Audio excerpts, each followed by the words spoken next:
السلام علیکم ورحمۃ اللہ وبرکاتہ۔ قرآن مجید میں اللہ تعالیٰ ارشاد فرماتا ہے کہ ایک انسان کی جان لینا، ایک انسان کو قتل کرنا، یہ اتنا بڑا جرم ہے جیسے دنیا کے سارے انسانوں کو قتل کر دینا، جیسے ساری انسانیت کو قتل کر دینا۔ اور ایک انسان کی جان بچانا یہ اتنا بڑا ثواب کا کام ہے، اتنا بڑا پنیہ کا کام ہے جیسے دنیا کے سارے انسانوں کی جان بچانا، ساری انسانیت کی جان بچانا۔ قرآن مجید دنیا کے سارے انسانوں کو، دنیا کی ساری حکومتوں کو یہ تعلیم دیتا ہے، یہ حکم دیتا ہے کہ دیکھو اپنے ملک کے قانون اس طرح بناؤ، اپنے ملک میں تم اپنی حکومت اس طرح سے چلاؤ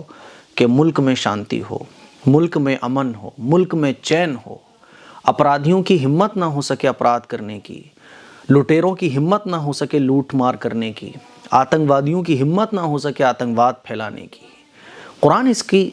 دنیا کے سارے انسانوں کو تعلیم دیتا ہے۔ 2 دن پہلے جناب بیرسٹر اسد الدین اویسی صاحب پر جو حملہ ہوا، ہم سب لوگ اس حملے کی مذمت کرتے ہیں اور پوری دنیا کے اندر اس حملے کی مذمت ہو رہی ہے،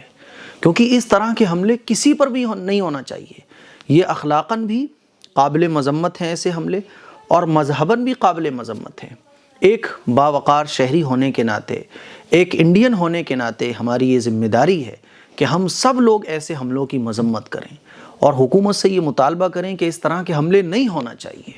الحمدللہ پورے انڈیا کے اندر اس حملے کی مذمت ہو رہی ہے، لیکن افسوس پتہ ہے کہاں ہوتا ہے؟ افسوس وہاں ہوتا ہے کہ غیر مسلم بھی اس حملے کی مذمت کر رہے ہیں، لیکن کچھ مسلمان جو اسد الدین اویسی صاحب سے بغض رکھتے ہیں، حسد رکھتے ہیں، جو ان پر الزام لگاتے ہیں، جو ان کو ایجنٹ بتاتے ہیں، جو طرح طرح کی باتیں ان کے خلاف کرتے ہیں، وہ اب بھی یہ کہہ رہے ہیں کہ ارے یہ تو سیاسی پلاننگ ہے، ارے یہ تو سیاسی ناٹک ہے، یہ تو جو ہے فیم پانے کا طریقہ ہے، اور یہ تو صاحب ایک پلاننگ کے تحت ایسے حملے ہوئے ہیں، یہ تو نوٹنکی ہے، یہ ڈرامہ ہے۔ افسوس ایسے مسلمانوں کی باتیں سن کر بہت زیادہ ہوتا ہے کہ آخر ہم کہاں جا رہے ہیں، ہماری سوچ کہاں جا رہی ہے؟ کیا ہمارے اندر اتنا بھی سینس نہیں ہے؟ ہم بغض، حسد، جلن دوسرے پارٹیوں کو سپورٹ کرنے میں اس حد تک آگے بڑھ گئے کہ ایک مسلمان کے اوپر حملہ ہو، ایک مسلمان کے اوپر اٹیک ہو، اور ہمارے دل میں کوئی فیلنگ ہی نہ آئے، ہم اس کو بھی ناٹک بتا دیں، ہم بغض حسد میں اس حد تک گر جائیں کہ ہماری سوچ اتنی گھٹیا ہو جائے، ہمارا ذہن اتنا گھٹیا ہو جائے کہ ہم اس کو یہ کہہ دیں یہ تو ڈرامہ ہے۔ افسوس ہے ایسے مسلمانوں پر۔ ایسے مسلمانوں کو رسول اللہ صلی اللہ علیہ وسلم کا یہ فرمان یاد رکھنا چاہیے۔ رسول اللہ صلی اللہ علیہ وسلم نے ارشاد فرمایا کہ ایک مسلمان دوسرے مسلمان کے لیے جسم کی طرح ہوتا ہے، جیسے جسم کے کسی حصے کو تکلیف پہنچتی ہے تو پورا جسم اس تکلیف کو محسوس کرتا ہے۔ آنکھ کو اگر تکلیف ہوتی ہے تو پورا جسم اس تکلیف کو محسوس کرتا ہے۔ سر میں اگر تکلیف پہنچتی ہے تو پورا جسم اس تکلیف کو محسوس کرتا ہے۔ ایسا نہیں ہے کہ سر صرف محسوس کر رہا ہو، بلکہ اگر سر میں تکلیف ہوتی ہے، آنکھ میں تکلیف ہوتی ہے، کان میں تکلیف ہوتی ہے، تو پورا جسم، پوری باڈی اس تکلیف کو محسوس کرتی ہے۔ ایک مسلمان دوسرے مسلمان کے لیے جسم کی طرح ہے کہ اگر ایک مسلمان کو تکلیف پہنچتی ہے تو دوسرے مسلمان کو بھی ویسے ہی تکلیف پہنچنا چاہیے۔ رسول اللہ صلی اللہ علیہ وسلم نے ارشاد فرمایا کہ ایک مسلمان دوسرے مسلمان کے لیے عمارت کی طرح ہے، جیسے ایک حصہ عمارت کے دوسرے حصے کو مضبوط کرتا ہے، اسی طرح سے ایک مسلمان دوسرے مسلمان کے ساتھ پریشانی میں، مصیبت کی گھڑی میں ساتھ ہوتا ہے۔ تو ہم کسی بھی پارٹی کو سپورٹ کر رہے ہوں، ہم سماجوادی سے تعلق رکھتے ہوں، بسپا سے تعلق رکھتے ہوں، کسی بھی پارٹی کو ہم سپورٹ کر رہے ہیں، سپورٹ کرنا اپنی جگہ ہے، لیکن پریشانی کے وقت میں اور ایسے وقت میں جب ہمارے مسلمان پر حملے ہوں، اور وہ بھی ایسے مسلمان پر جو کہ ایک سانسد ہو، جو حق کی بات کرتا ہو، جو سچ کی بات کرتا ہو، تو پھر ہمیں اپنے بغض کو، حسد کو سائڈ سے رکھنا چاہیے اور ایسے حملوں کی مذمت کرنا چاہیے۔ بلکہ ایسا حملہ تو کسی غیر مسلم پر بھی ہو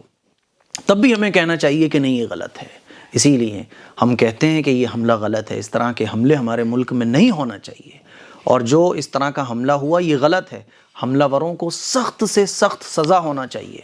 یہ پورے ملک میں آواز بلند کی جا رہی ہے، لیکن افسوس ان مسلمانوں پر ہے جو اس درجے،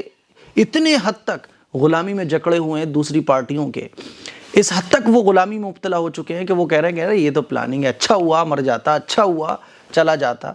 اس طرح کی باتیں مناسب نہیں ہیں، اس طرح کی باتیں اخلاقاً بھی درست نہیں ہیں اور مذہباً بھی اس طرح کی باتیں درست نہیں ہیں۔ جو چیز غلط ہے اس کو ہمیں غلط کہنا چاہیے، جو ظلم ہے اسے ہمیں ظلم کہنا چاہیے۔ رسول اللہ صلی اللہ علیہ وسلم نے یہ تعلیم دی کہ حق بات بولو، چاہے وہ تمہارے باپ کے خلاف ہو، چاہے وہ تمہارے رشتہ داروں کے خلاف ہو، چاہے وہ خود تمہارے خلاف ہو، لیکن حق بات بولو، سچ بات بولو۔ اس کی اسلام ہمیں تعلیم دیتا ہے۔ اسی لیے ایسے موقع پر میں تو اپنے مسلمانوں سے یہی کہنا چاہوں گا کہ آنکھیں کھولو،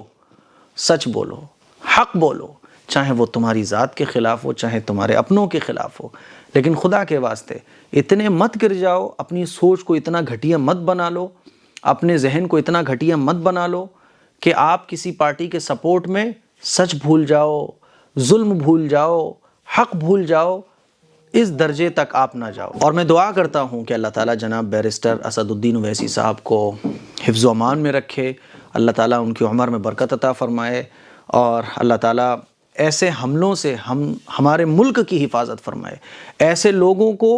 ہمارے ملک سے نیست و نابود فرما دے۔ اللہ تعالیٰ ہمارے ملک میں امن اور شانتی قائم فرمائے، ہمارے ملک کو اللہ تعالیٰ محفوظ فرمائے، ترقی عطا فرمائے، بلندی عطا فرمائے۔ السلام علیکم ورحمۃ اللہ وبرکاتہ۔